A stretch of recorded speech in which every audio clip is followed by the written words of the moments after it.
welcome back to the Wrestling Newsroom. I'm your host, All Things Wrestling, and today we're going to be looking at all the wrestling news from Wednesday. We start with a massive story that the Roman Reigns vs Samoa Joe match at Saturday night's WWE Live event in Toronto was stopped due to Joe's excessive bleeding. Officials attempted to clean him up, but when it kept bleeding, the referee called off the match. There's been a lot of mixed emotions of this from both kinds of parties, of for blood, against blood kind of thing. I think, obviously, the wrestler's health should come first in a match. I get a bit of blood never hurt anyone, but if it's excessive bleeding, I can get why they want to stop the match as a precautionary measure. It's just safety first, I guess, to be fair. But Joe seemed alright on Monday night, so all good there, Joe. Then we go to WWE are looking to turn Ty Dillinger heel. In the last couple of live events during the holiday tour, he kept telling fans in attendance to stop doing the 10 chants, and in one show he sucker punched Sin Cara.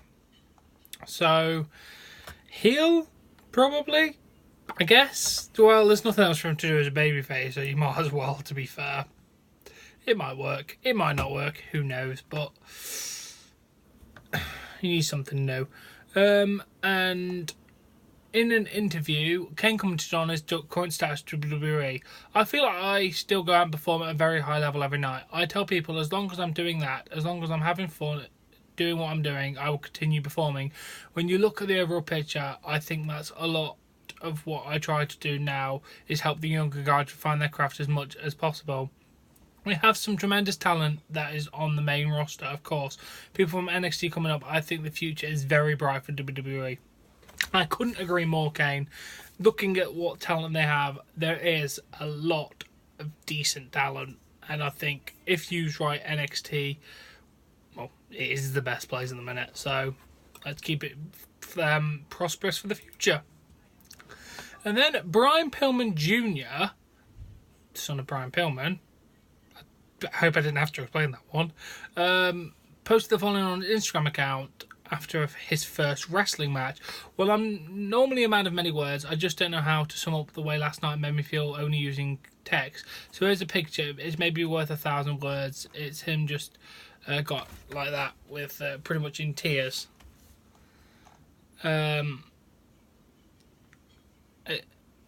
But whatever you take from it, just know the way I found this show is the most alive I've ever found my entire life. I received a lot of attention and congratulations after the news broke of my independent debut, and I am blown away by the love from all of you. Just this once though, I ask you for a favour, whether it's to comment on Instagram or direct message or a tweet. I don't want it straight to me. I want you to type it all out just as you normally would, but this time before you hit the send button, I want you to send it to Brian Pillman, not Brian Pillman Jr., not Brian Pillman II. No, I mean Big Brian. Brian Pillman Sr., the Hollywood blonde Brian Pillman, the loose cannon, my father. Whether it's a prayer, a mental note, or just a written letter, I want you to send it up above and let him know how you feel about what he left behind for you, for me, for us, his legacy. Because had he not given every ounce of his life force that he had for this world, had he not made every heartbeat count, I certainly wouldn't be here today. And of course, professional wrestling wouldn't be the same as we all know and love it. Thank you everyone for reaching out to him, and thank you to Scott Roma for capturing this moment. Thank you, Dad, for this amazing gift called Pro Wrestling.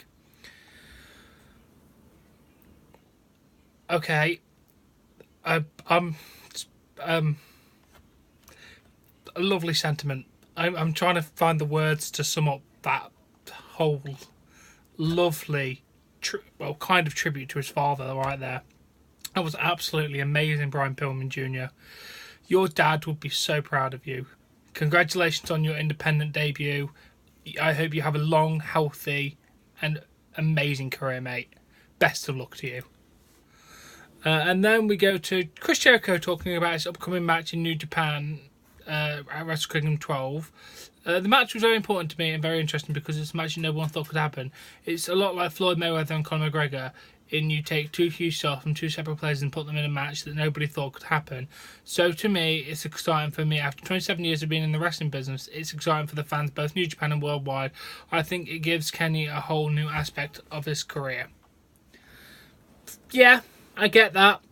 I do get that. I cannot wait to watch it Thursday night. I'm sorry I can't do it live, but work, unfortunately. If it was on a Tuesday, I would have been fine. And then we go to our next story.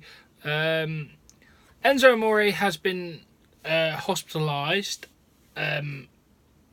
with illness. I originally thought this was part of a storyline. It appears no. And then he reportedly checked himself out of the hospital and got to Raw an hour before the show started, and then WWE informed him that they were not going to allow him to wrestle sick and hadn't returned to his hotel room. As you should know, he was not at 205 Live, and Kurt Angle has also pulled him from the Mixed Match Challenge due to having the flu. I mean, it's 2 weeks away, but okay, he must have a serious illness then. Damn. And then on an episode of WWE Field Room, Big Show commented on what was originally planned for WrestleMania 24 between himself and Floyd Mayweather. It's funny, the original thing was supposed to be a tag. It was supposed to be I think, Batista and Ray against Floyd and myself. Ray got hurt, Batista got hurt, and then it manifested into the Giant versus the Boxer. I kind of like that better, to be fair. It was a fairly decent match. After this week's Raw, Braun Strowman and Kane had a brawl which ended with Strowman putting Kane through a table. I'm actually gonna watch the footage. Holy Jesus. Oh, lovely slam through a table. That was a nice way to send the crowd home happy. And then several people have noted that AJ Styles made WWE history by becoming only the sixth person to start and end a calendar year as WWE champion. The other five were Bruno Sammartino, Bob Backlund, Hulk Hogan, John Cena, and CM Punk. Damn, that's an illustrious list right there, to be fair. All the best in the business. Oh, Bob Backlund was good in his day. Then we go to... Kevin Nash recently appeared on the Ross Report podcast and talked about a few things about Vince McMahon. He said, on the failure of XSL, Vince McMahon doesn't like to have a black mark anywhere on his dosa. At the beginning of the XFL, numbers were great, and it wasn't the right place or the right time. Or it wasn't the right place at the right time. So hopefully it'll work this time. And what Vince McMahon told him about Kung Talent. I remember one time I was talking to Vince. It wasn't the last WrestleMania. I think it was the one before. And I just asked him how were things, and he goes, the thing that's changed more than anything is back when you broke in here in the Fed, it was a Shark Tank. Like everyone went after that top prize. It was a battle. Now wrestlers wait for him to come around with a sword and anoint them. It's just not the same anymore. I can completely agree. And you need to start the Shark Tank again. That'll be so much better. And then Wrestling Votes on Twitter, who's the same people that broke the story about Neville walking out of WWE, reported that Shane McMahon is penciled in to have a match at WrestleMania 34. The current speculation is that he will have a mystery partner and face Sami Zayn and Kevin Owens. Who knows? That is a very good question, but I like the idea of Shane having a match, and that'll be the final blow-off. They get the victory, and they get the rub. And then, if you didn't already know, the Raw Women's... the Women's Royal Rumble, should I say, it's both brands, confirmed it will be 30 participants, and it will be over-the-top rope elimination, unlike their Battle Royale matches, which used to be middle rope or bottom rope eliminations. So, I think we're going to have a few dead women on our hands. Imagine Alexa Bliss flying over the ropes. It would be so bloody funny. But yeah, it's going to be a good Royal Rumble, I hope. I pray to God. I pray to God. Yeah, Miz is back next week, by the way, if anyone wanted to know. And then WrestleVotes said, I heard Cena winning the Royal Rumble isn't likely as his big matchup doesn't involve either title, so we can finally shut down those John Cena Jinder Mahal WrestleMania rumours. Thank God. Oh, and then even though Brock Lesnar's WWE contract expires in April after WrestleMania 34, there is reportedly a clause that could extend his contract through August of 2018. Since Lesnar's fight against John Jones is unlikely to happen anytime soon, that increases the chances of Lesnar sticking around in WWE.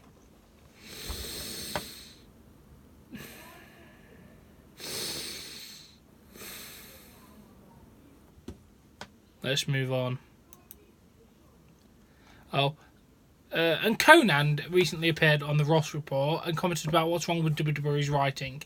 Jimmy Jacobs, who used to write for Chris Jericho when he was in WWE, he is now a TNA writer. He was on my podcast and we asked him how many writers they had. He said something along the lines of 25 writers. He even said that some guys specifically do comedy, some guys specifically do promos, and that the very talented guys... Conan asked him why the shows are so bad then. They do such a good job in burying people that put people over. Jimmy said they do such a good job at burying people than putting people over. The 50-50 booking doesn't help anybody. He was telling me how it was really hard to do 3-hour television every week. I said, why not get better writers then? If you watch Breaking Bad or Game of Thrones... But I bet then if you told them that the shows are going to be 3 hours every Sunday instead of 1 hour, it would still be a great show. I just get frustrated with WWE who invent everything like vignettes, putting people over and creating stars. I just feel like they don't listen to the crowd. It's just basically because of it's a party of one where you have to have Vince McMahon happy. I can get that, to be fair. I can get that. The writing is bad sometimes. With 20 women on combined Raw and SmackDown Live, there's expected to have several surprise entrants in the Women's Royal Rumble from NXT and companies past. Nikki Cross, Ember Moon, Peyton Royce have been heavily rumoured from NXT. Balor Twins, Victoria, Beth Phoenix have been heavily rumoured from the current and past roster. Ronda Rousey's been rumoured as well.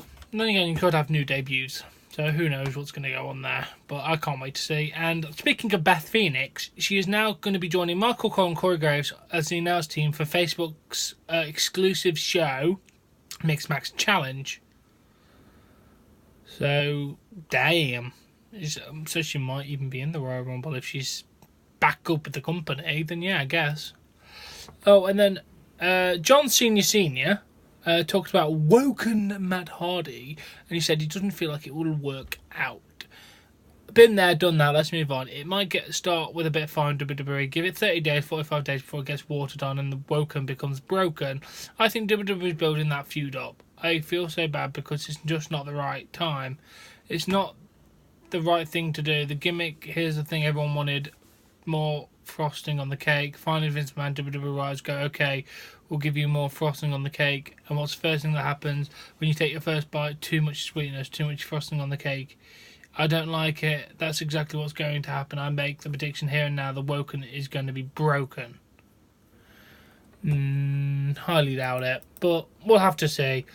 The last little bit, Jim Ross confirms that he and Jerry Lawler will be attending the Raw 25th anniversary, but doesn't know the roles yet. He said, we're booked, assignment to TBD, will be in catering for sure.